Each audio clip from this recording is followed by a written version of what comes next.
So unfortunately, Arsenal have drawn their game. They have dropped some points, but they haven't dropped any points to be on the positive side. They haven't dropped any points to Manchester City. They haven't dropped their lead, but obviously they have missed an opportunity.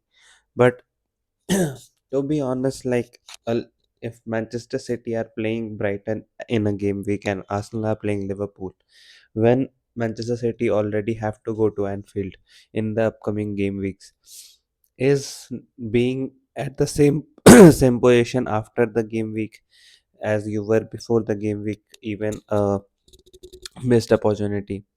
Obviously, people will see it like that, and to be honest, the only fear I have for this football club is that when teams want to defend against us, when high quality teams come to our stadium and they are wary of our threats, they make plans for our threats, they have top quality players who can handle the attack we have.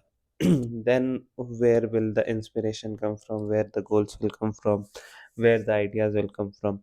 Minor blips in a long season are that's okay. You can draw a game or two. We have won our last 5 games, so drawing one is not a big deal. But we can go again on a big run. It was not like the summer period is always difficult. You're playing every 3 days, and our players are not machines. They can drop points here and there. Obviously, drawing to Liverpool, beating Liverpool is always very nice, just for our mental health, just for our, we really want to beat Liverpool. That is a rivalry we have, and obviously what Martinelli did. I think you can show desperation for win, but not like that, because pushing a player who is injured, probably they were also a lot of tactics. They were diving in the penalty area. I don't think any of them was penalty. But what has happened is, unfortunately, I have been having a hard week, a hard month as well. I have a lot of work, so the game usually starts at 1:30. I was all set. I was trying to keep my eyes open, but I ended up sleeping around 1, and then I woke up right now and I had to see the highlights. The disappointment you have when you end up sleeping and you miss Arsenal versus Liverpool. But watching the highlights, I don't think I have missed too much. And obviously, my favorite player, Odegaard. There was not even a single touch for him in the whole highlight package. So I think he did not have a good game. Although I told you that Arsenal players can have a good game in these zones. This is the same board. I haven't even changed. I thought we will have something good happening here, then not here, but you could create opportunities here. Konate is not the best player they have right now, although he might have had a great game. And then obviously, I thought set piece goals and the last chance Gabriel should have scored. He usually does score in those opportunities, but he did not, and unfortunately, we had to draw the game. Stats wise, they had 8 shots, we had 9 shots, we had 4 on target. I don't think any of them was that threatening. One was Declan Rice, one was Martinelli, all regular saves, and they did not have a single shot on target. The closest they came was with free kicks. So they also had another opportunity, but that hit the post, I guess. So yeah, not much. They went with words at top. They do not have a KTK still, so they are struggling with that. But we were not struggling with anything. I think obviously Calfury is not back yet. Havertz might be back, but I don't think he is a starter. Jesus Ebereche came on for the first time for a long time, after a long time, because Madueke came. And if you look at the player ratings also, the whole attack, our whole attack is not looking good there. So obviously, poor performance from our attack. Midfielders are still shining. Vivendi and Declan are still having great games, but even McAllister and Gravenberch had great games. Frimpong, Soboslai, Gakpo also not with great ratings. Florian Wirtz got 7.2, so he had a good game. Now, watching, like, if you are allowing Kirkis to go away with a 7.5, and Connor Bradley had that chance where it hit the post or something. So, if you are allowing these players to have such a good game, Allison 8.3 man of the match. What I don't think would have deserved the man of the match. I don't think he had made any great saves, but okay, that shows the quality of the game. It was overall a very boring game. Nobody did well. Even if you look at these players who came on from the bench, nothing special. 6.5 is the highest score out of any. So, a very uninspiring game, a very boring game, a very non consequential game, to be very honest. Arsenal now will go to Nottingham Forest away. They'll now welcome Manchester United as well. Let me look at the fixtures. If I try to look at the fixtures this way,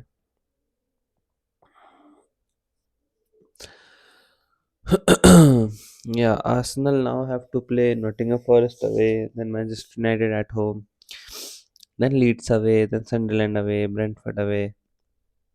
Now, Brentford away is a difficult fixture. It is not a fixture to take for granted.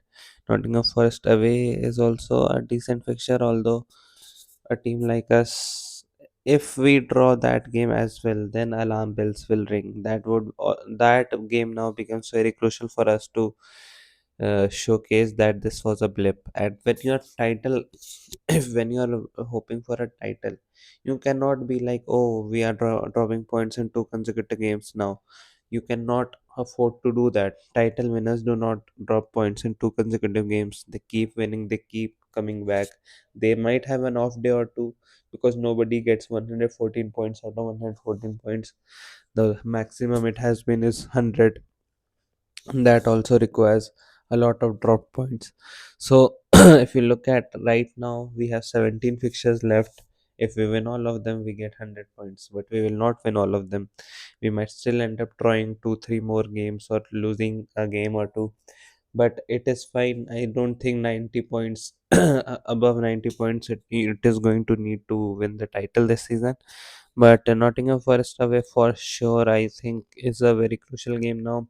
Manchester United at home, Bruno Fernandes, etc. are back. I don't know if Mbomo would be back by then, but they will be regalvanized. They will be better than what they are right now. I think they will have more inspiration from their bench. Maybe Ole Gunnar Solskjaer is coming.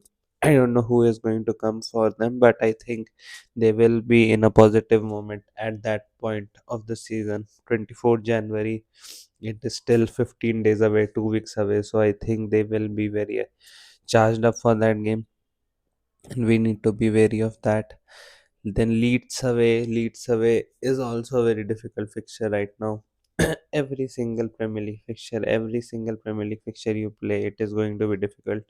But to be honest, this 5 game period, we need to collect all 15 points now, especially when you have dropped. You could afford to drop points against Liverpool because Manchester City have given us that margin of error, and we have taken that margin of error now. Now we cannot slip up. Now we have to go on another 5 game win win streak, and then we play Tottenham away, Chelsea at home.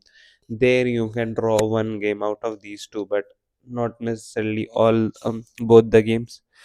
You win one, draw one, then again I think we'll be comfortable. We might be at 9 points lead. If we win six out of these seven fixtures, we will be in 8 9 points lead by the end of February. So starting from March, where the fixtures get easier, where the run is now from game week 28 to game week 38, I don't think we play any strong team away from home, especially except of Manchester City.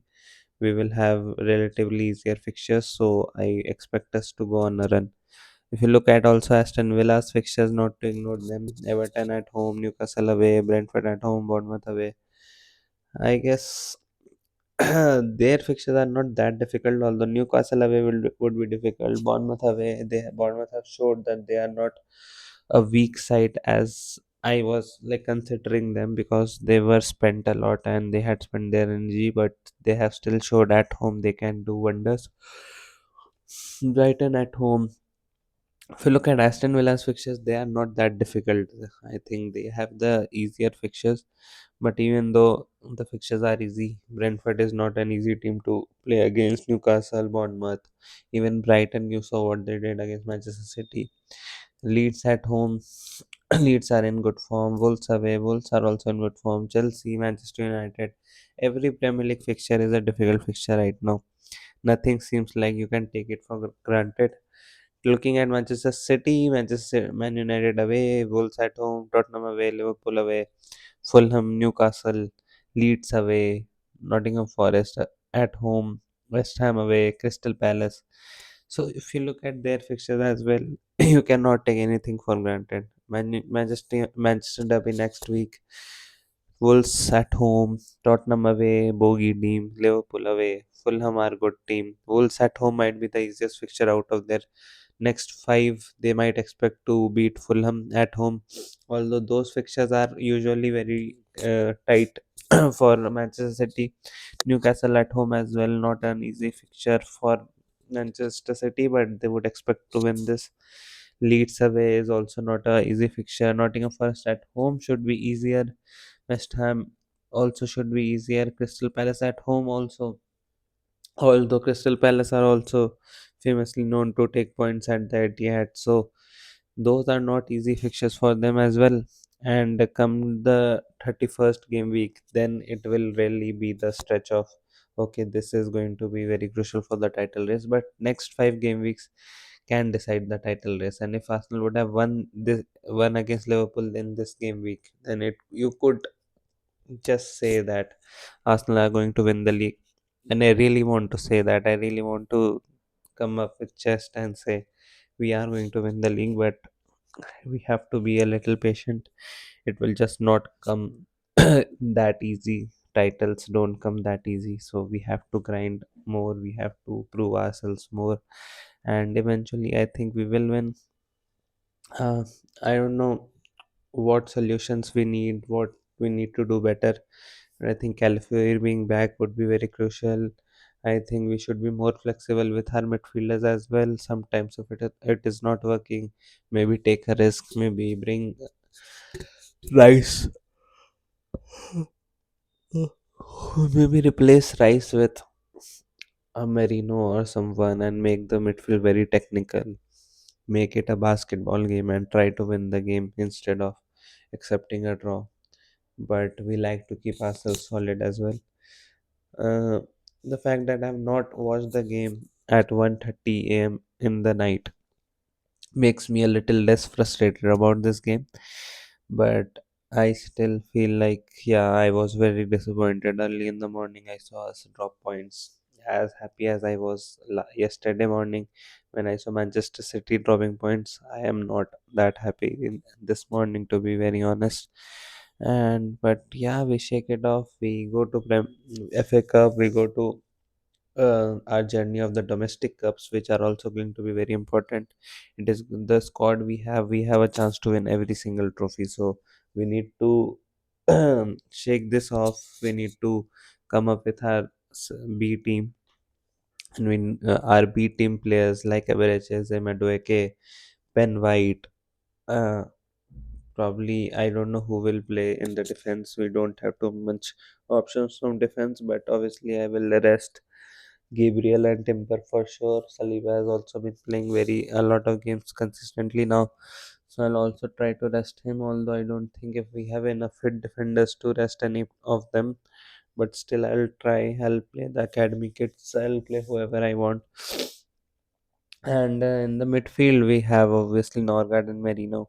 They can handle it with Hebreches, and then we can have Martinelli, Gabriel Jesus starting. if Havertz is not fit, and then Madueke. So that is not a bad side at all, and we should expect this team to win against, who are we playing? Let's see who are we. Portsmouth. Let's see who is Portsmouth. Where are Portsmouth? Uh, Portsmouth. Portsmouth Football Club. Portsmouth Football Club are 21st in the championship table.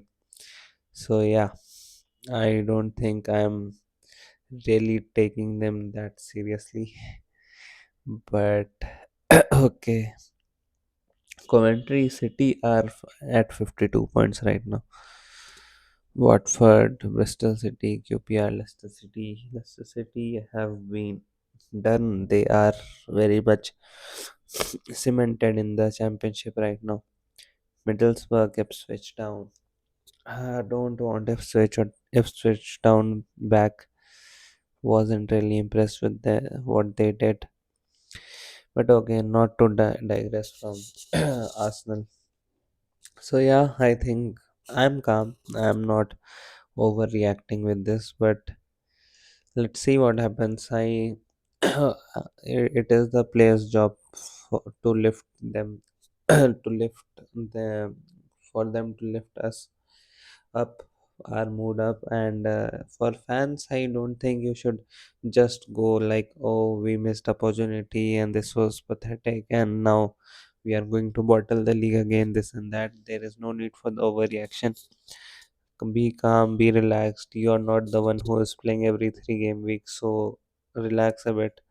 Don't overreact. I know standards, this and that, but I don't think you have such standards for yourselves, what you have from your football club. So it is very easy to criticize when players are playing every 3 game weeks. They are winning. They have won five or five or out of five in the previous game weeks, and then a good decent side comes up.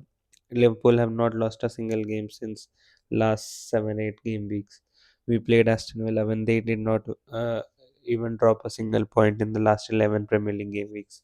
So we are playing every single side in their good moment. It is not like we are playing teams at when they are vulnerable. We are playing teams when they are strong, and we are yet 6 points at the top of the table with so many injuries. So we need to be proud of our players, and that is what Arteta also said in his post match, that obviously this is disappointing, but I am very proud of my players because he knows the amount of struggle it takes, the minutes everyone has played, and the fight everyone is showing to win the Premier League. And there is no point in being negative when you're 6 points at the top of the table, sitting comfortably in January with Manchester City to play three away games, three hard away games. So there is no point in like bickering right now and fighting amongst each other and creating a negative atmosphere. It is fine, shrug it off, we move. So yeah, that is my video, and I'll see you previewing the Portsmouth game. I'll look at Portsmouth highlights and I'll tell you that where their weak zones are and who we should play, etc. etc. Bye.